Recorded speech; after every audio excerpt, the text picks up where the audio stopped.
그러면 우리는 1절부터 몇 절까지가 한 단락이다? 5절까지가 한 단락. 여기 무슨 말씀이 있는가? 내용을 일단 여러분들이 성경을 연구할 때 내용을 파악을 할 줄 알아요. 1절부터 5절까지는 뭐가 있느냐? 첫 열매인 14만 4천이 어린 양과 함께 시온산에 서 있다. 이렇게 딱 줄여서 말하면 돼. 1절부터 5절까지. 첫 열매란 말이 1절부터 5절까지는 첫 열매란 단어가 없습니다. 그러나 이 첫 열매라는 단어는 어디에 가야 나옵니까? 예? 저 뒤에 가야 이제 첫 열매가 나오는 거예요. 4절 뒷부분에 가면은 구속함을 받아 처음 익은 열매로 하나님과 어린 양에게 속한 자들이니 그랬죠. 이게 누군데? 14만 4천에 대해서 1절에서 5절까지 말씀하는 중에 14만 4천은 누구냐? 첫 열매다 이렇게 말했어요. 그럼 첫 열매가 뭔지는 이따가 이제 설명을 다시 하기로 하고, 아무튼 14만 4천은 첫 열매인데 첫 열매인 14만 4천이 어디 서 있다? 시온산에 서 있다. 이 누구와 함께? 어린 양 예수님과 함께 시온산에. 요한은 그걸 봤어요. 14만 4천 명이 예수님과 함께 시온산에 딱 서 있는 걸 봤어요. 우리는 지금 우리 이 머리 가지고는요 그 광경을 상상을 다 못합니다. 그렇게 이 좁은 머리 가지고 이 둔한 머리 가지고 조금 상상을 해보는 거야. 그냥 예수님하고 14만 4천 명 구속하던 첫 열매인 14만 4천이 하늘의 시온산에 서 있는데 그 광경이 얼마나 놀랍겠냐 그 말이에요. 하늘의 시온산. 지금 하늘입니다. 이 시온산이 땅이 아니라는 겁니다. 그래서 우리는 야, 요한이 대단한 걸 봤구나. 놀라운 장면을 봤구나. 그래서 이 14만 4천에 대해서는 이제 설명이 또 조금 이제 여러 번 나옵니다. 그 다음에 또 단락이 6절부터 몇 절까지? 6절과 7절은 한 단락입니다. 6절과 7절에는 무슨 내용이 있습니까? 물으면은 6절과 7절은 첫 번째 천사가 나와서 영원한 복음을 전하더라. 첫 번째 천사가 전하는 영원한 복음. 이렇게 말하면은 이제 6, 7절에 관한 내용을 우리가 파악을 한 거예요, 일단. 그 다음에 단락이 몇 절이 한 단락이에요? 8절 요거 한 절만 한 단락이. 8절에는 무슨 내용이 있습니까? 간단합니다. 큰 성 바벨론이 무너진 곳이 이제 단락. 그 다음에 9절부터 몇 절까지 한 단락이에요? 오늘 읽은 12절까지가 한 단락인데 9절에서 12절에는 무슨 내용이 있는가 하면은 짐승의 우상에게 경배하고 이마에나 오른손에 짐승의 표받은 자들이 어떻게 한다? 하나님의 진노의 포도주 닮아 심판받는다 그런 뜻이에요. 고통당한다. 고난당한다. 그 다음에 다른 말로 하면 대환란 중에서 고난받고 심판받고 죽임을 당하는 그것이 9절에서 12절까지입니다. 그러면 읽지는 않았지만은 우리가 남은 부분이 13절부터 몇 절까지가 한 단락입니까? 14절까지 13절 14, 15, 16까지 합쳐서 보겠습니다. 거기까지가 뭐냐? 익은 곡식을 추수하는 거예요. 13부터 16까지 익은 곡식, 다른 말로 하면 알곡입니다. 그 다음에 몇 절부터 한 단락이 마지막 단락이에요? 17, 18, 19, 20절까지가 마지막 단락인데 여기는 무슨 내용이냐면 진노의 포도주틀을 빨른다. 이제 다음 주에 가면 이 내용을 다시 하겠습니다. 앞부분은 몇 절인가 하면 13에서 16절까지. 여기에는 무슨 내용이 나는가 하면은 알곡 추수입니다.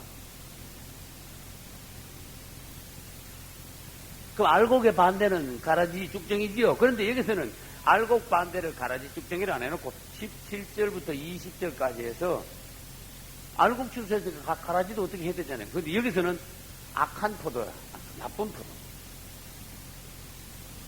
이 악한 포도의 추수. 그리고 어디다 놓고 바르냐? 진노의 포도주 틀을 밟아. 진노의 포도주 틀. 그를 주님이 밟으시는 장면이 17절에서 20절까지 나옵니다. 이 내용을 일단 우리가 6부분으로 단락을 나누어서 이제 보겠는데, 오늘은 먼저 이제 앞부분에 있는 첫 열매인 14만 4천부터 시간이 주어지는 대로 이제 보기로 하겠습니다. 이 14만 4천이 누구냐? 주님께서 말씀하시기를 먼저 간단하게 말하면 이 땅에서 먼저 익은 열매다. 첫 열매가 이랬어요. 그러면 봐요. 이 땅에서 먼저 익은 사람들이 있어. 나중에 익는 사람들이 있어. 야, 그게 희한한 일이에요. 똑같이 예수 믿는데 어떤 사람들은 먼저 익어. 그러면 이스라엘의 7 절기 중에 뭐가 있습니까? 초실절인데, 초실절이, 도대체 초실절이 뭐 하는 날인가 우리는 들었어요. 라디오 설교에서 들었고, 전에 헐몬산 기도원에서 하나님 말씀 드렸어요. 초실절, 지금 첫 열매가 나왔으니까 초실절 모르면 이제 이야기가 안 되는 거예요, 초실절. 이스라엘 사람들이 농사를 짓는데, 곡식 익으면은 제일 먼저 이삭이 올라오면 그거를 이렇게 한 단 베는 거야. 그럼 한 단 베가지고 요걸 어디로 가져갈까? 하나님의 성전으로 가져가요. 이거 비가 이거, 야, 요 가지고 핵곡식이니까 밥 맛있게 먹어보자. 집에 가져가면 안 되는 거야. 틀린 사람. 이스라엘 사람이 아니에요. 하나님 백성 아니에요. 지 먹는 거 먼저 챙기는 거야. 첫 열매를 딱 빼면 하나님께 갖다 드려요. 이게 얼마나 귀중한 교훈인가 하면은 이 땅에서 첫 열매, 사람의 첫 열매가 있습니다. 하나님 앞에. 사람의 첫 열매가 곡식을 베가지고 하나님께 성전에 하나님께 갖다 드려서 하나님의 어떤 누림과 만족이 됩니다. 하나님이 그 첫 열매를 가져온 그 백성들의 첫 열매를 받으시고 아주 기뻐하십니다. 이 땅에서 먼저 익은 사람들이 어떻게 되는가 하면 하나님 앞에 먼저 드려져. 14만 4천이 그렇대. 먼저 드려진단 말이 뭔지 아시는 분? 휴거된다는 걸 말해요. 휴거된다. 그러면 초실절 다음에 무슨 절기가 오는지 아시는 분? 초실절 다음 절기가 뭡니까? 오순절을 다른 말로 맥추절이라 하고 칠칠절이라 하고, 그죠? 오순절이라고, 이 세 가지 다 같은 말이에요. 그러면 맥추절이라는 단어가 들어있죠. 이때는 보리 추수했다. 초실절은 첫 이삭이 나왔다. 첫 열매. 요거는 전체적으로 추수가 됐다. 그 다음에 맥추절 다음에 나팔절이 있고 속절이 있고 그 다음에 마지막 절기가 뭐예요? 장막절을 다른 말로 수장절 또 다른 말로 초막절이 다 같은 말이에요. 그러면 여기서 이제 수장절이라는 단어를 이번에 한번 써봅시다. 수장절은 소실절에 첫 열매 거두고 맥추절, 칠칠절, 오순절에 추수를 해가지고 이것이 어디로 들어가줘야 돼? 맥추절, 칠칠절, 오순절 이때 추수한 것은 어디로 가져갑니까? 고관을 이제 창고에, 농부가 창고로 가져 들어가는 거야. 창고에, 농부가 창고에 가져 들어가는 것을 뭐라 합니까? 수장시키고, 보관한다. 겨울 내에 먹도록 보관한다. 그래서 이제 수장절이라 한다. 그 말이에요. 무슨 말인지 알겠죠? 수장절. 그래서 우리는 이것이 이스라엘 사람들이 수천 년 전부터 지켜오던 절기이지만 앞으로 주님께서 역사하실 그 주님의 사역의 내용도 오늘날 우리 성도들과 연관된 이스라엘의 절기였다는 것을 이거 이해를 해요. 그리고 오늘 계시록 14장에 가니까 첫 열매가 나왔어. 처음 익은 열매니라 이들은. 그러면은 처음 익은 열매는 아까 질문했습니다. 집에 가져가면 안 돼. 첫 열매는 창고로 가져가는 것이 아니라 하늘께 가져가요. 그러면 수장절에 고간에 들었는데 이건 무슨 뜻입니까? 천년왕국에 들어간다. 천년왕국. 천년 동안 주님 앞에서 이제 우리가 아름다운 날을 지내고 백보자 심판을 통해서 영원한 천국 세르살렘에 제한호가 새 땅 세르살렘에 들어간다. 수장절입니다. 이 땅에서 인간 인간 추수, 인간 곡식, 또 다른 말로 인간 농사를 지은 하나님께서도 천열매를 받으시고 인간 천열매를 받으시고 근데 14만 4천이 전에도 있었어. 언제 있었어요? 우린 14만 4천을 지금 처음 듣거나 처음 내가 설교하는 거 아니고 계시록 저 앞에 있었어요.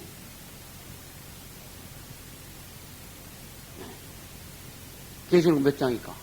계시록 7장. 지금 14장 하고 있죠? 계시록 7장에 보면 14만 4천이 그거 또 있어요. 그 이스라엘 사람들을 한 지파에 몇 명씩? 1만 2천 명씩 12지파에 다 인을 치니까 12,000명씩 곱하기 11을 하니까 14만 4천이 나왔어요. 이번에 14장에 와서 14만 4천이 또 나와요. 여기서는 14만 4천이 이스라엘 12지파에 입 만든 그게 아니고 지금 이 땅에서 먼저 익은 천열매래. 그 지금 옛날 거 잊어버려줘야 돼. 지금 다른 말씀을 하고 계시는 거야. 그러니까 그때 그 사람들이 그때 마지막 때 유대인들의 어떤 대표로서 12지파의 대표로서 12,000명씩 하나님의 인을 맡고 그때 후 3년 반 중에 하나님의 복음을 전하는 전도자들로서 사역했다. 그 지금은 뭐냐? 14만 4천 사람들 중에서 처음 익은 열매로 추구된다. 여러분, 이 이스라엘의 입맞은 14만 4천은 후 3년 만에 휴가 안 됩니다. 전도를 해야 됩니다. 근데 지금 나오는 계시록 14장의 14만 4천은 후 3년 반 전에 휴가가 됩니다. 왜 휴가 되는 걸 우리가 알 수 있습니까? 네? 천열매기 때문에 국가가 되고, 그 다음에 두 번째, 이게 말씀을 뭐라 해놨어요? 1절에? 어린 양과 함께 시온산에 서 있으니까. 어린 양이 지금 땅에 내려와 있습니까? 아니지요. 하늘에 시온산에 계십니다. 그러니까 14만 4천이 어린 양과 함께 시온산에 서 있는 걸 보니까 이게 휴가가 됐구나. 알 수가 있어요. 그런지 14만 4천에 대해서 조금 우리가 알 수 있습니다. 첫째, 이 사람들은 이마에 무슨 일이 있습니까, 지금? 이마에 어린 양의 이름과 그 아버지 이름 쓴 것이 있다. 그랬습니다. 이마에, 이 사람들은 사실 이마에 이름 썼단 말은 다른 말로 하면은 이마에 입 맞은 거나 마찬가지예요. 인을 맞아요. 다시 설명해 볼게요. 하나님께 속한 사람들은 하나님의 인을, 성령의 인이라 그래요. 이마에 맞고. 하나님께 속하지 않고 마귀에 속한 사람들은 마귀도 흉내낸다고 했습니다. 하나님은 하나님의 종들에게 이마에 인 찍을 때 마귀는 뒤통수에다가 인 찍는 거 아닙니다. 마귀도 하나님을 흉내냅니다. 그래서 마귀에 속한 사람도 하나님 마귀가 보니까 하나님의 종들의 이마에 구원받은 거듭난 성도들의 이마에 하나님이 막 성령으로 인을 탁탁 찍었는데 사람이 봐서는 안 보이는데 마귀는 보니까 알거든. 마귀가 그것도 모르면 마귀입니까? 그러니까 하나님 종들을 딱딱딱 구원받은 사람들 알아. 그 위에다가 마귀 인을 또 찍으려는데 안 찍혀. 무슨 말인지 알겠어요? 그러면 하나님의 인 안 맞은 모든 사람들 그럼 나도 찍어야지. 내 건 나도 확실히 해놔야지. 그러면서 나머지 구원받지 못한 사단에 속한 사람들 먼저 적그리스도 우상에게 경배하게 하고 경배한 표로 이마에다가 아니면 오른손에다가 표를 막 찍는 거야. 그래서 결론은 뭡니까? 하나님께 속한 사람들은 하나님이 주시는 인을 맡고 마귀에 속한 자들은 사단의 인을 이마에 만든다. 그런데 여기에 이름이라는 단어가 나와야 한다. 이름. 인은 인인데 그 이름이 있대. 이게 무슨 뜻인지 해석할 수 있는 분. 여러분, 도장을 찍는데 표로 도장 찍는 게 아니라 나는 전에 내가 설교 때 라디오 설교 때도 그랬어요. 나는 책을 사면 제 도장을 찍고 날짜를 쓰고 제 도장을 찍습니다. 내가 그랬어요. 내 책에 보면 내 도장이 있어. 이걸 누가 훔쳐갈까봐 찍는 게 아니라니까. 내가 이 책을 언제 사서 내가 그동안에 예를 들어서 5년이 지났는데 이 책을 그동안에 어떻게 내가 읽고 습득을 했고 또 한 번도 읽지 않았는가 내가 나중에 알 수가 있어. 내가 언제 산 책이구나 이게. 그러면 도장을 찍는데 그냥 뭐 삼각형이나 동그라미 도장 찍는 게 아니고 내 이름이 적힌 도장을 거기다 찍는 거야. 인을 찍긴 찍는데 그 인 안에는 뭐가 있어요? 내 이름이 들어있어. 하나님의 백성들에게 하나님은 이마에다 도장을 찍는데 그 도장을 이렇게 보니까 하나님의 이름이 거기 있어. 할렐루야. 그 무슨 말이에요? 내 도장을 가지고 책에다가 딱 찍었으면 이건 내 겁니다. 그런 뜻이야. 내가 기병제 성경에다가 내 도장을 찍을 수는 없는 거야. 그렇죠? 내가 양심이 있지.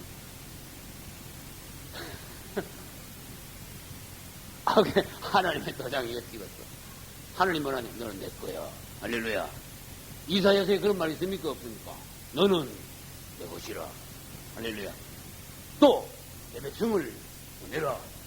이거 왜 갖고 왔냐? 마귀복. 내 백성이다. 내 나라.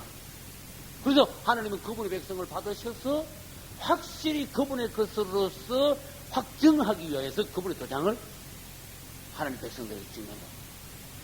그러니까 그 하나님의 인 안에는 뭐가 들어있다? 하나님의 이름, 어린 양의 이름이 그 안에 있다. 이름이 그 안에 있단 말은 나는 주님의, 예수님의 것입니다 하고 확실히 내 자신의 존재, 소속을 분명하게 공포한 거예요. 결정한 거예요. 이게 바뀌지 않습니다. 이게 뭐 하나님 찍었다가 마귀 와가지고 나도 한번 찍어치다고 막 도장을 2개씩 못 찍는다 하고만 그건 이 장난이 되는 거야 그러면은. 그런데 마귀도 그러면 봅시다. 적그리스도의 표를 받았다. 이 표가 뭡니까? 도장이야. 그러면 적그리스도의 표를 오른손으로 이마에 받는데 받았어. 어떤 사람이. 그러면 그 표를 받았는데 표가 알록알록 세모나 뭐 동그라미나 뭐 그냥 점이나 그렇습니까? 그 이마에 받은 표는 지혜가 여기 있으니 총명이 있는 자는 그 이름의 수를 세봐라. 그 이름은 사람의 수, 적그리스도 이름의 수다. 적그리스도가 사람으로 나타나가지고 그 적그리스도 이름이 들어있는 수다. 그래서 저는 몇 번 설교했습니다. 그 666 표 안에는 사실 그 666이라는 게 뭡니까? 적그리스도 이름입니다. 이름이 중요합니다. 우리는 주여 불러가지고 구원받는 게 아니고 주의 이름을 불러서 구원받는 이름이 중요한 거예요. 왜 이름이 중요하냐? 이름 그러면 분명한 소속이 확정되기 때문에 그래요. 그 적그리스도 표를 딱 받았어요. 너는 영원히 너는 적그리스도 거야. 그 이름이 표를 분명히 받았습니다. 도장을 분명히 받았습니다. 도장이 찍혔으니까. 그래서 요한계시록 13장, 14장을 우리가 개조해서 볼 때 이게 확연히 다르구나. 어떤 사람은 하나님의 이름을 맡고, 어떤 사람은 적그리스도 표를 받고, 어떤 사람은 하나님의 이름이 그 이마에 찍혀있고, 어떤 사람은 적그리스도 이름이 그 이마에 찍혀있고, 하나님의 이름이 그 이마에 있는 사람, 그 사람은 분명히 하나님 것이고, 적그리스도 이름이 그 이마에 있는 사람은 죽어는 하나 적그리스도 거다. 그러기 계시록 끝부분에 가면 어떻게 합니까? 적그리스도, 사단, 그 다음에 거짓 선지자 다 불못으로 들어가죠. 들어갈 때 그냥 어떻게 그의 추종자들도 같이 들어가더니 추종자라는 단어가 있어. 추종이 뭔데? 적그리스도를 따라갔잖아. 따라갔으니까 어디로 따라가야 돼? 적그리스도 가는데 같이 따라가야 돼. 우리 예수님을 추종하면은 주님이 계신 하늘의 시온산을 갈 수밖에 없어요. 그분이 계신 우리를 어디로 인도하시는데? 예루살렘 성, 영원한 새하늘과 새 땅으로 그분은 우리를 인도하시게 돼 있다. 그래서 14장에서는 이 땅에 사람들이 분명하게 어떤 나누어지는 것을 다시 보여주고 있어요. 이 사람들은 14장 4절 보니까 사람들 가운데서 14장 4절 중간에 사람 가운데서 구속함을 받았다. 이건 다른 말로 하면 땅에서 구속함을 받았다. 세상에서 빼면받았다. 애굽에서 나온 사람들이다. 이런 뜻입니다. 뭐라고요? 이 14만 4천은 땅으로부터 세상, 즉 애굽으로부터 구속함을 얻은 사람들이다. 우리 그렇게 되지. 땅에서부터 구속함을 얻었다 그 말은 땅바닥에 우리가 누르붙은 사람이 아니다. 그런 뜻이에요. 땅바닥에 우리의 소망이 있지 않다 그러겠지. 땅에만 관심이 있는 우리가 아니다. 그런 뜻이에요. 그래서 땅에 누르붙으면 안 됩니다. 이 뱀에게 하나님이 저주하셨는데 뱀은 어떻게 됐어요? 지금 내가 땅 이야기 하고 있으면서 뱀 이야기를 꺼냈어요. 이거 완전히 땅에 붙었어. 그게 뱀이야. 땅바닥에 붙었어. 그래서 걔는 또 뭐예요? 땅 이야기 하고 있습니다. 땅만 보고 다녀. 그러니까 사람이 낮으면 낮을수록 착 땅에 둘러붙는 거야. 관심이 땅에 있는 거야. 근데 하나님 갑자기 뭘 하시는가 하면 사람들이 있는 이 땅으로부터 구속함을 받은 사람이에요. 거기서부터 빼낸 바를 올라간 사람.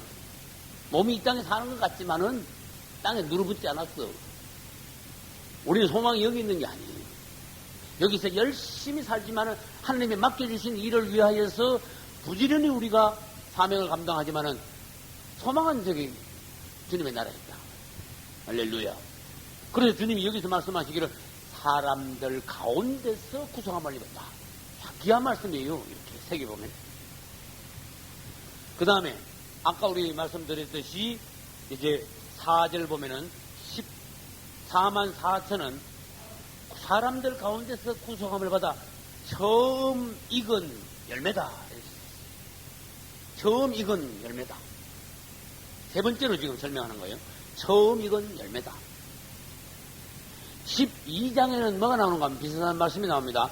이기는 사내아들이 나오고 14장은 첫 열매인 14만 4천이 나오고 이기는 사내아이. 이긴다 그 말은 뭡니까? 이 땅에 신앙생활을 하는 사람 중에 이기는 사람들이 있어요. 할렐루야. 지는 사람들도 있어요. 그러면 애굽에서 나오긴 나왔습니다. 우리는 구원을 받았습니다. 이스라엘 사람들이 광야에서 신앙생활을 하는 중에 어떤 사람은 이겼고 어떤 사람은 졌어. 어떤 사람은 져가지고 광야에 다 죽었어. 어떤 사람은 이겨서 어떻게 했어요? 가나안 땅까지 들어갔어요. 가나안은 뭘 상징합니까? 천국을 상징한다고. 광야에서 죽은 거 뭡니까? 중도에서 구원은 받았지만 중도에서 탈락한 걸 말합니다. 우리는 12장에 계시록 12장에 이기는 사내아이가 되어야 됩니다. 할렐루야. 이기는 사내아이와 개념이 같은 것이 14장에서 첫 열매인 14만 4천 이 돼야 됩니다. 그래서 이제 첫 열매에 대해서 주님께서 조금씩 이제 더 설명을 해 주십니다. 여기서 아까 이제 설명했듯이 초실절에는 첫 이삭을 배워서 하나님께 먼저 드리고, 그 다음에 맥주절에는 추수를 이렇게 전체적으로 익은 곡식을 추수를 하고, 그 다음에 수장절에는 수수한 것을 곡간에 드리고 난 뒤에 일주일 동안 절기를 지키는 그러한 이스라엘의 명절입니다. 그 다음에 봅시다. 1절 어린 양과 함께 어디 있다고요?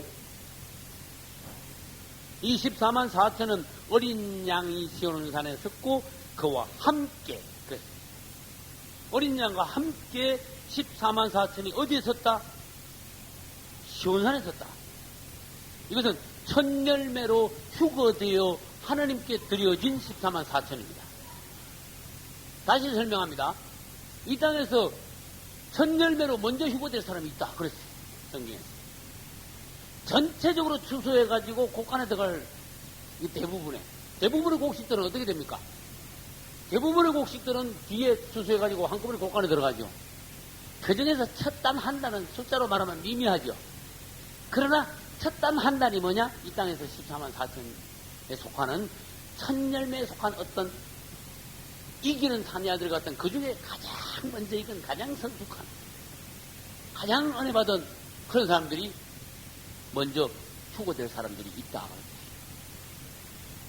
이들은 사람들 중에 먼저 이겨 휴거되어서 우리 주님과 함께 시온산에 섰더라. 그 뒤에 휴거가 또 있습니다. 이제 전체적인 휴거가 있는 것은 이제 뒤에 나오는 거예요. 13절에서 16절까지는 전체적인 휴거, 익은 곡식을 거두는 것입니다. 지금 어디 하고 있어요? 이제 1절부터 5절까지 거기는 먼저 익은 첫 열매인 14만 4천이 휴거되어 주님과 함께 시온산에 서 있습니다. 그 다음에 이들이 하는 일이 뭡니까? 14만 4천이. 2절부터 3절에 보면은 이들이 하는 일이 있어요. 이들이 하는 일은 거문고 타는 자들의 거문고 타는 것 같은 그러한 소리, 아름다운 소리로, 이 소리는 많은 물소리도 같고 또 내성과도 같고 거문고 타는 사람들의 거문고 타는 것 같은 소리 같기도 하고, 그 소리로 24만 4천이 한꺼번에 노래를 찬양을 하는데, 하나님의 보좌 앞에 또 요한계시록 4장 보면 뭐가 있죠? 하나님의 보좌와 그 보좌 앞에 내생물과 24장로들 있죠. 이게 4장에 나오던 게 14장에 다시 또 나오는 거예요, 이 장면. 그래서 이들이 보좌와 내생물과 24장로들, 이 내생물과 장로가 24장로들이요. 24장로들 앞에서 새 노래로 주님을 찬양하더라. 할렐루야. 그 장면을 요한은 봤어요. 여러분이 이 세 사람, 구원받으면 여러분 세 사람이 됩니다. 세 사람.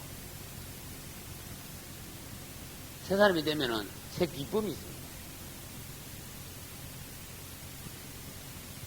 이 세 사람에 대해서 새 감격, 기쁨, 이런 세 사람이 됨으로, 말하자면 구원받고 거듭이 남으로 세 사람. 이 세 사람에게 하나님께서 분명히 주시는 선물이 뭐냐? 새 기쁨이야. 나의 새 기쁨. 이 새 기쁨이 있는 사람들이 뭘 할 수 있느냐? 새 노래를 할 수 있어요. 이 진짜 찬양이다. 24만 4천이 주님 앞에서, 하나님 보좌 앞에서 새 노래로 주님을 찬양하는데, 자, 희한한 일이 있어요. 아무도 이 노래를, 14만 4천 외에는 아무도 이 노래를 배울 수도 없다. 그랬어요. 너무나 아름답고 너무나 높은 노래라서, 여러분, 노인들에 대해서 내가 안 좋은 방식으로 얘기하는 거 아니지만, 요즘 젊은이들이 부르는 노래를 노인들이 배워도 못 따라하죠. 예? 나도 잘못 따라하는데. 그러면 천국에서 14만 4천이 부르는 노래도 아무나 배워가지고 아무나 따라 부를 노래가 아니다. 얼마나 높은 노래인지 아무나 배울 수도 없다. 배울 수도 없으니까 따라할 수도 없는 거지. 그만큼 높이 올라간 사람들이 있다, 그런 뜻이. 찬양. 그리고 어떤 사람들은 같이 예수 믿어도 흉내도 못 낼 정도로 높이 올라간, 그 정도가 여러분 되어주셔야 돼요. 할렐루야. 다른 사람들은 도저히 따라올 수 없는 주님을 지극히 사랑하는 높이까지 올라간 여러분.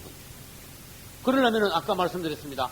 세 사람에게요. 여러분 안에 그만큼 높이 올라간, 그만큼 충만한 새 기쁨이 있으셔야 돼요. 감격.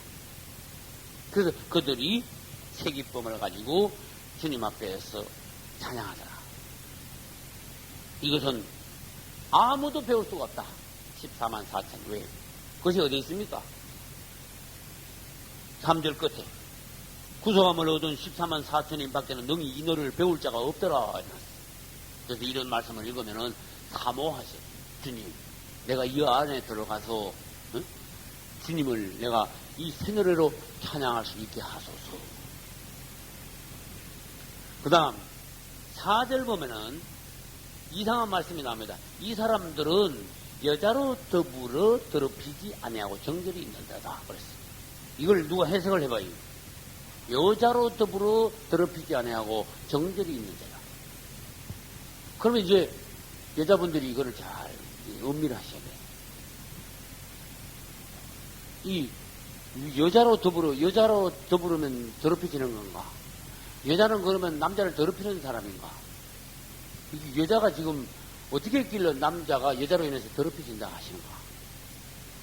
이 14만 4천은 땅에 있을 때 여자로 인하여 조금도 더럽히지 않고 주님을 향하여 정절을, 깨끗한 정절을 지키는 자들이다.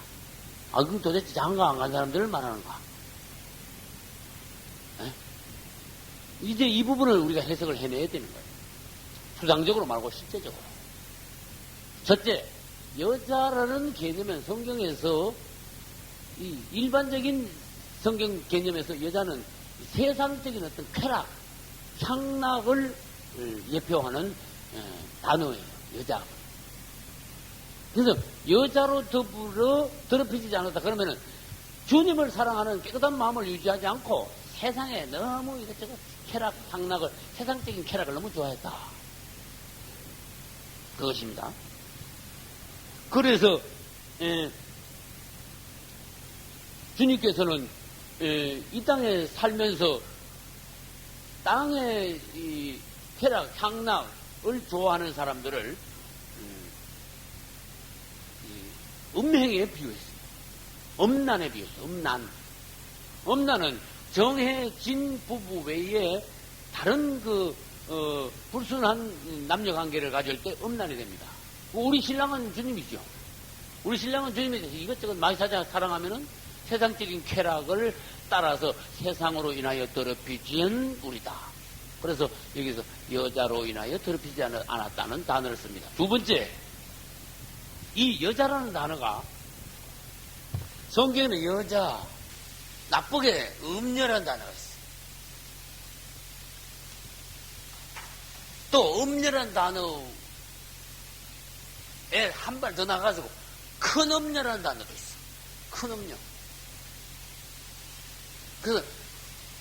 큰 음녀가 하는 일이 보니까 사람들을 더럽혀놔. 미혹시켜놔. 포도주를 마시게 막 취하게 만들어. 누룩 올라가지고 막 부패시켜. 사람들을. 그 여자가 아주 못된 여자가 있다고 말이야. 주님 보시기에. 사람들을 더럽히는, 사람들을 미혹시키는, 사람들을 타락시키는 못된 여자가 있는데, 이 깨끗한 여자도 있지만은 더러운 여자도 있습니다. 남을 더럽힙니다. 그래서 주님은 함부로 세상에 이것저것 접촉하다가, 이것저것 좋아하다가 따라가다가 너희들 더럽혀지지 마라. 주님 앞에서 정절을 지키는 깨끗한 신앙인이 되라. 그러면 성경에서 한 절 한 절 찾아보면서 이제 보겠습니다. 한 장이나 두 장 넘기면은 요한계시록 17장이 나와요. 17장 중에서 18절 같이 읽어봅시다. 같이 읽읍시다. 17장 18절. 또 내가 본 바 여자는 땅의 임금들을 다스리는 큰 성이라 하더라. 아멘. 여기 여자가 나오죠. 그 여자는 뭐다? 한마디로 여자는 큰 성이다. 여자가 성이래. 그러면 큰 성 뒤에다가 뭘 붙일 수 있는가 하면 큰 성 바벨론을 붙일 수 있어. 큰 성 바벨론. 큰 성 그러면 바벨론을 생각해야 됩니다. 여러분, 예루살렘 성은 큰 성이라고 안 부릅니다. 이 마귀는 세상 사람들은 큰 걸 좋아해. 그리고 막 이 세상을 막 거대하게 만들어놨어. 바벨탑 막 높은 걸 좋아해. 막 높이만 막 뒷다 쌓아놨어. 하나님이 그걸 싫어해. 근데 하나님이 사랑하시는 것은 크기가 아니고 깨끗해야 돼. 아름다워야 돼. 근데 큰 성 뒤에 바벨론이야. 그죠? 우리는 아까 뭐 했죠? 큰 성 바벨론이 무너지는 거 봤죠? 큰 성이 그게 뭐냐? 이게 음녀야. 이 큰 성 이 바벨론이 많은 사람들을 지금까지 더럽혀놨어요. 부패시켜놨어요. 주님으로부터 빗나가게 만들어놨어요. 이 누룩을 온 사방에다가 뿌려놔가지고 변질시켜놨어요. 그 다음에 17장 2절도 참고로 한번 보고 다른 절을 봅니다. 땅의 임금들도 그로 더불어 음행했다. 그가 누굴까? 17장 1절에 보면 큰 음녀가 나와요. 오라 많은 무리에 앉은 큰 음녀의 받을 심판을 내게 보이리라. 땅의 임금들도 그로 더불어 음행했다. 그가 이때 그는 큰 음녀야. 여자야 한마디로. 음녀는 여자지요. 남자가 아니고. 땅의 임금들이 그로 더불어 음행했고 땅에 거하는 자들도 그 음행의 포도주에 다 취했다. 다 그냥 그 음행에 비틀거림이 다 넘어간 거야. 다 정신 못 차려 지금. 그래서 이 큰 성 바벨론 로마 캐토릭이 이 온 땅을 갖다가 사람들을 다 포도주로 사람들을 다 취하게 만들어. 영적으로 사람들이 비틀거리고 있다. 도대체 정신이 똑바로 차려. 진리가 뭔지, 주님이 기뻐하시는 거 뭔지 모르게 사람들과 더불어 음행을 함으로써 취하게 만들었다. 음행에 취하게 만들었다. 그게 음행할 때 뭘 먹여가지고 비틀거리게 만들었다. 음행의 포도주, 진노의 포도주. 그것을 먹여서 비틀거리게 만들었다. 그 다음에 17장 4절로 한번 넘어가 봅시다. 그 여자는 자주빛과 붉은빛 옷을 입고 금과 보석과 진주로 꾸미고 손에 금잔을 가졌는데 가정한 물건과 그 음행의 더러운 것들 일어났어요. 음행의 더러운 것들. 그 여자는 한마디로 음행의 더러운 것들을 가지고 있는데 많이 가지고 있어. 음행의 더러운 것들이 그녀가 가지고 있는 금잔 안에는 음행의 더러운 것이 가득해. 이거 이 보통 사건 아닙니다. 한번 봐요. 사람들이 보는 데는 저쪽에 사람들이 있어요. 내가 들고 있는데 금잔을 들고 있어. 아주 보면 막 거룩한 것 같아. 근데 웬걸 금잔 안에 뭐가 들어있는지는 아무도 못 봐. 사람들 밑에 있으니까. 그런 게 다 들어있다. 가득하다. 이 오만상 더러운 것이 그 안에 제일 가득하다. 하나님이 그가 크지 않았으면 좋았는데 너무 큰 바람에 너무 많은 사람들을 음행의 포도주로 취하게 만든다. 차라리 이단도 작은 이단이 캐톨릭보다 낫다. 캐톨릭은 막 거창하게 커가지고 너무나 많은 사람들을 한꺼번에 음행의 포도주로 취하게 만든다. 너무나 많은 사람들이 그 바람에 넘어가 버린다. 이것은 요한계시록 17장, 18장에 가면 충분히 우리는 다시 할 거니까 이 큰 성 바벨론에 관해서는 다음에 더 보기로 하겠습니다. 그 다음에 계시록 14장에 8절 또 다른 천사, 그 둘째가 그 뒤를 따라 말하되 무너졌도다. 큰 성 바벨론이요 모든 나라를 그려놨어요. 이게 사실 그대로입니다. 이 땅에 있는 모든 나라가 그 큰 성 바벨론의 음행으로 인하여 진노의 포도주로 먹이던 자 전부 다 이 음녀가 먹이는 큰 성 바벨론이 먹이는 진노의 포도주에 다 먹었어. 안 먹은 나라가 없어. 질문합니다. 마태복음 13장에 나오는 여자가 어떻게 했어요? 가로수 말에다가 누룩을 넣었는데 이 가로수 말이 어떻게 됐어요? 전부 부풀게 됐다. 오늘은 뭐라 그랬어요? 여기 이런 걸 간주라 그래. 간주. 말씀을 연결을 시킬 줄 알아요. 이 마태복음 13장에는 밀가루가 얼마나 많은데 그걸 누룩을 살짝 집어넣어가지고 이 누룩이 막 완전히 밤새니까 막 완전히 부풀어버렸어. 하나도 부풀지 않은 부분이 없어. 나보면 여기는 이 음녀가 큰성 바벨론이 모든 나라 사람들에게 전부 다 먹였어. 그 중에 우리도 있어. 우리도 어느 날 먹었어. 그거 다 토해내야 돼. 물들었어. 치기가 좀 남아있어. 빨리 깨야 돼. 기독교가 캐톨릭의 그 진노의 포도주, 미혹의 그 잔을 계속 마시고 있다. 이걸 정신을 차려야 돼. 이 희한하게 교묘하게 아주 좋아 보여. 아주 거룩하게 보여. 그리고 기독교가 나는 희한해. 왜 그 캐톨릭을 왜 하고 담는가? 자꾸 흉내를 내는가? 왜 흉내낼 게 없어서 캐톨릭을 흉내를 내는가? 이게 뭡니까? 음녀의 어떤 포도주에 취한 것이고 여자로 더불어 뭐 한 거예요? 더럽혀진 거야. 여자로 인하여 더럽혀지지 않은 자가 14만 4천으로 천열매로 주님 앞에 먼저 휴거된다. 할렐루야. 보고 주님 앞에 정확히 보자. 의지로 해석하지 말고 주님의 심장으로 모든 말씀을 정확히 보자 그 말이에요. 보고 우리가 하나님 앞에 사모하는 게 있어서 우리가 그렇게 되어서 모든 음행으로부터 더럽혀짐으로부터 깨끗함을 유지하여 그 다음에 뭐 유지하는 거예요. 할렐루야. 14장 4절 이 사람들은 여자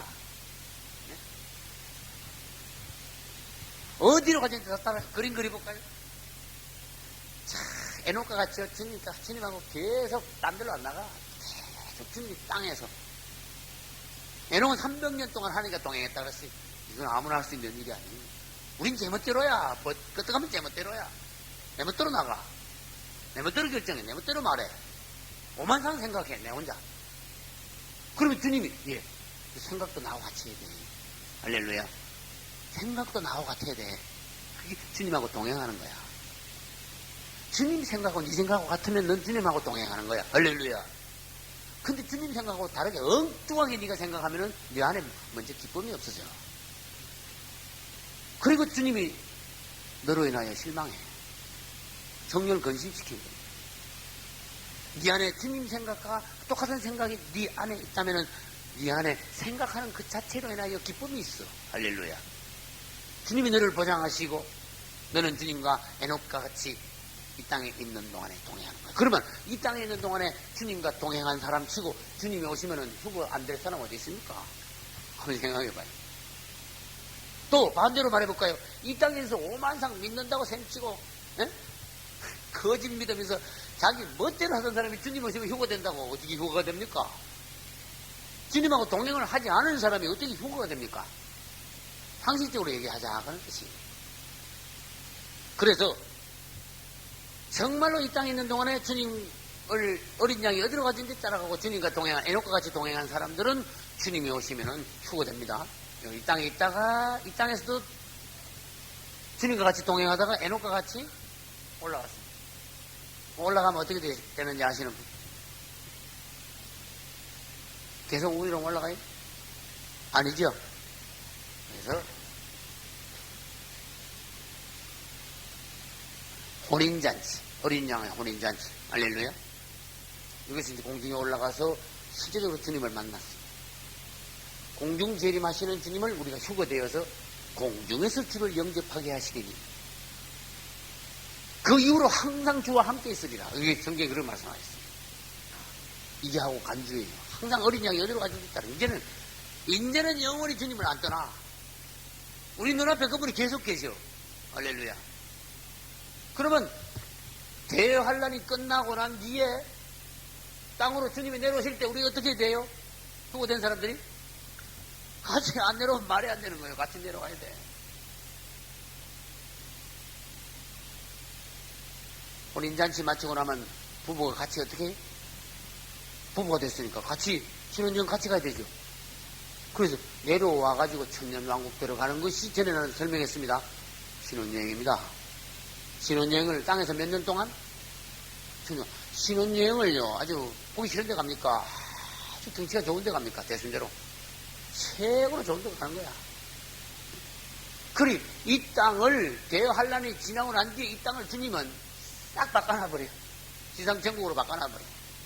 그래 가지고 그분의 사랑하는 신부들을 데리고 내려오셔서 천년왕국 동안에 꿈같은 천년이 하루같이 그날을 보냅니다. 그럼 내려와야지 이제. 내려와서 그 다음에 천년왕국 올라갈 때는 공중제리, 내려올 때는 뭐예요? 지상제리. 그 옆으로 가는 건 뭐예요? 천년왕국. 그 다음에 주님하고 똑같이 영원한 새하늘과 새 땅으로, 새 예루살렘을 중심으로 한 새하늘과 새 땅, 이렇게 말하면 정확해요. 그러면 영원히 주님과 같이야. 절대로 안 떠나. 어디 갈 수 있어. 지금부터 여러분은 주님과 동행하는 연습을 하셔야 됩니다. 할렐루야. 항상 어린 양을 따라다니는 자입니다. 몇 절이 있죠? 4절.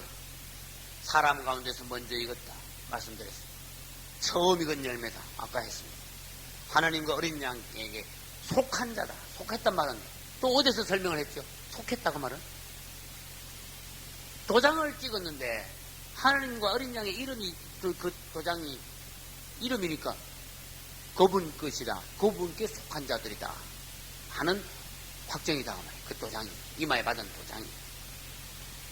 그 다음에 24만 4천은 그 입에 거짓말이 없다. 또 전혀 행실에 생활 중에 흠이 없는 자들이다. 할렐루야. 진실한 사람들이다. 그런 뜻이. 우리는 사람이 자꾸 바뀌어져 가야 됩니다. 진실하게. 할렐루야. 우리들의 생활 중에 예수 믿기 전이나 믿음 초기에는 많은 허물이 있었습니다. 그러나 허물들이 자꾸 없어지고 자꾸 주님을 닮아가서 드디어 흠 없는 자들이 돼. 진실한 자들이 돼. 그래야 우리는 첫 열매가 되어 먼저 휴거될 수 있습니다. 할렐루야. 이제 지금까지 우리는 뭐 봤습니까? 14만 4천에 대하여서 봤습니다. 그러니까 1절부터 5절까지를 봤습니다. 그 다음에 6절과 7절은 뭐라고요? 6절과 7절. 영원한 복음. 누가? 또 다른 천사가 와서 영원한 복음. 여러분 6절과 7절은 천사가 나오는데 이것이 첫 번째 천사예요. 8절에 큰 성 바벨론이 무너지는 것은 둘째 천사가 와서 말을 하고, 그 다음에 9절부터 12절까지는 무슨 내용이 있죠?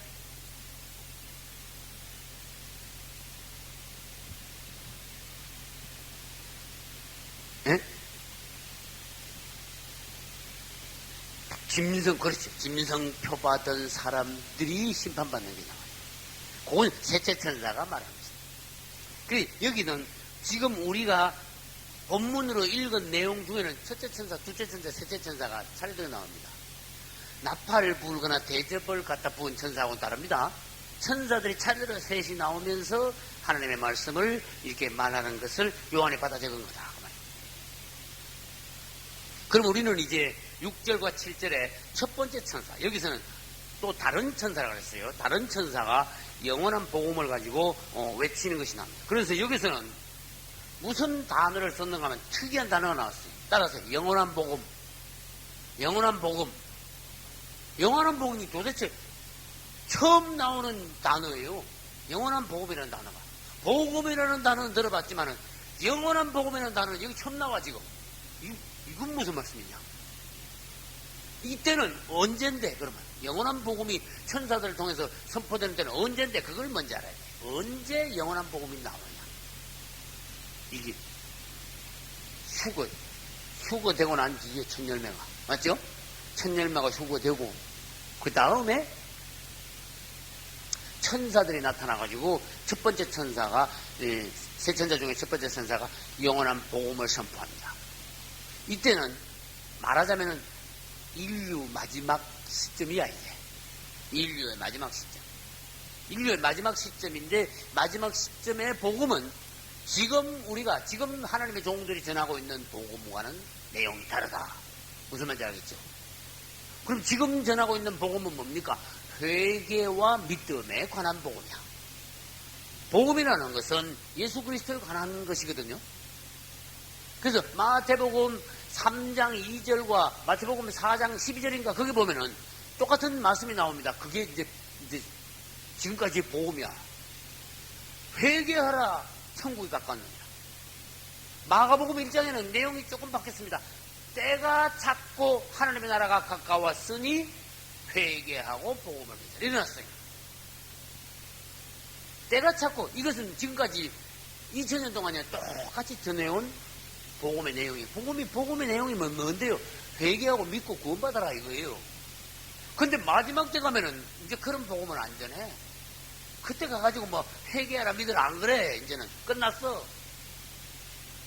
뭐가 끝난지 아세요? 끝났다니까. 복음이 이제 끝나고 이제는 그 이후 시대에 영원 세대까지 이제는 사람들이 할 일이 뭐냐 이거야. 하나님을 경외하라. 할렐루야. 하나님을 경외하라. 하나님을 두려워하라. 경외하는 거, 두려워하는 거, 경외하는 거 같은 단어입니다. 하나님을 경외하고 그분께 경배하고 그분께 영광을 돌리라. 회개하고 믿어라. 천국이 가까워. 이제 안 그래. 그 시대는 끝났으니까. 다시 말합니다. 그때 아직도 적그리스도 역사가 이 땅에 남아있어요. 하나님을 경외하라. 하나님을 두려워하라. 반대로 말하면 적그리스도를 두려워하지 말고 하나님을 두려워하라. 적그리스도 우상에게 가서 경배하지 말고 하나님을 경배하라. 적그리스도를 따라가지 말고 주님을 따라라. 이제 그것은 그 이후에 영원한 것이. 천국 가면은 사람들에게 회개하라 소리 안 합니다. 그러나 무슨 소리를 합니까? 하나님을 경외하라. 주님께 영광을 돌리라. 이것은 영원한 복음이다. 그런 뜻이에요. 그래서 이제 첫 번째 천사가 나타나서 하는 말은, 첫 번째 천사가 전하는 복음은 영원한 복음인데 하나님을 두려워하며 그분께 영광을 돌리라. 적그리스도를 두려워하지 말고 적그리스도를 경배하지 말라. 그 다음에 이제 8절로 넘어가 보겠습니다. 8절은 내용이 큰 성 바벨론이 무너지는 것을 말합니다. 큰 성 바벨론이 무너지는 것에 관하여서는 누가 말했죠? 둘째 천사가 말했습니다.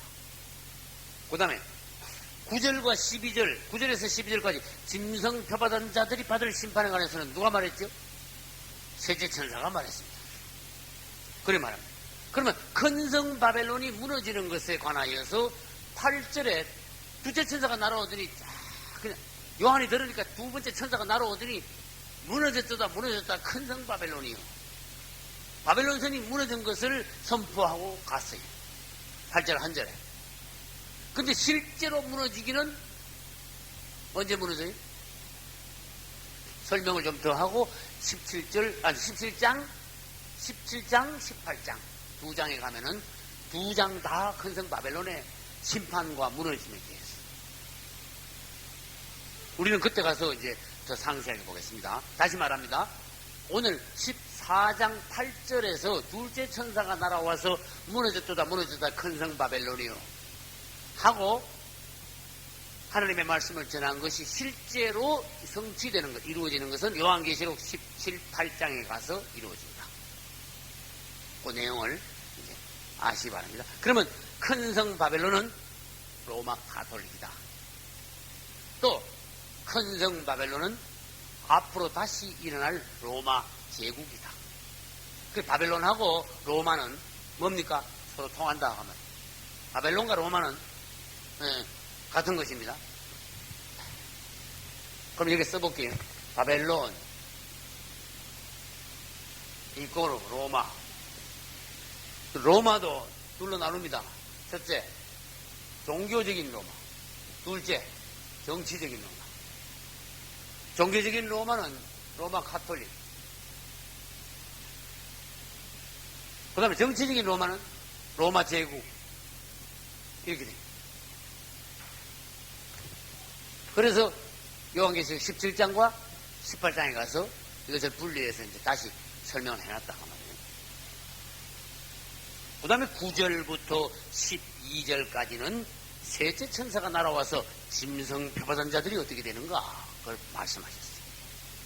이제 보겠습니다. 8절 봐요. 8절 보면은 8절 끝부분에 이 큰 성 바벨론이 모든 나라 사람들을 음행의 포도주로 먹였어. 음행의 포도주로 먹어야 사람들이 취했습니다. 그 큰 성 바벨론과 음행하고 그 포도주에 취해가지고 결국 넘어갔어. 미혹당해서 무슨 일을 했습니까? 적그리스도의 우상에게 경배하고 이마에나 오른손에 펴받게 됐어요. 거기에 연결이 돼줘야 돼. 이게 바벨론이 나오면은 바벨론하고 로마하고 연결하고, 그 다음에 로마하고 적그리스도하고 연결해줘야 되고, 그 다음에 오른손이나 이마에 짐승에 표받은 사람들이 적그리스도 우상에게 경배하고 이마에 표받은 것하고 이제 연결이 돼야 돼요. 이제 이들이 미혹을 받아가지고 표를 받았는데 이 표받은 사람들은 하나님의 진노의 잔을 마시게 됩니다. 그래서 8절 끝에 봐요. 그 음행으로 인하여 뭐를 먹이던 자다? 진노의 포도주로 먹이던 자다. 진노의 포도주로 먹였다. 9절 또 다른 천사 곧 셋째가 그 뒤를 따라 큰 음성으로 가는데 만일 누구든지 짐승과 그의 우상에게 경배하고 이마에나 손에 표받으면 그도 하나님의 진노의 포도주를 마시리니, 진노의 포도주 마시는 게 뭡니까? 하나님이 그에게 마지막 진노를 묻게 될 것이다 그런 뜻이야. 진노의 심판을 받게 될 것이다. 그 구체적으로 뭡니까? 10절 끝부분에 있어요. 거룩한 천사들 앞과 어린 양 앞에서 뭘로 고난받아요? 불과 유황으로 고난받는 지옥불에 들어가는 그런 심판이다. 그 고난의 연기가 세세토록 올라가리로다. 짐승과 그의 우상에게 경배하고 그 이름의 표를 받는 자는 누구든지 밤낮 쉼을 얻지 못한다. 왜 무엇입니까? 불못에서 막 계속 고통당하는데 쉴 데가 어디 있어요? 어떻게 쉴 수가 있습니까? 그지? 우리가 감기만 심하게 걸려도요, 밤에 잠을 못 잡니다. 네, 근데 지옥 들어가가지고 영원히 쉴 수가 없어. 일체도 못 쉬어. 그렇죠? 여러분 세수하면서 물 보면 감사할 줄 알아야 됩니다. 왜? 음부에 들어가는 그 부자는 물을 한 방울만 달라 그랬어. 완벽하게 지옥이 어떤 데라는 걸 말씀해놨어요. 물을 그릇에도 말고 손가락으로 찍어가지고 이렇게 하면 물이 떨어져야 안 떨어져요? 말도 말고 한 방울만 나오.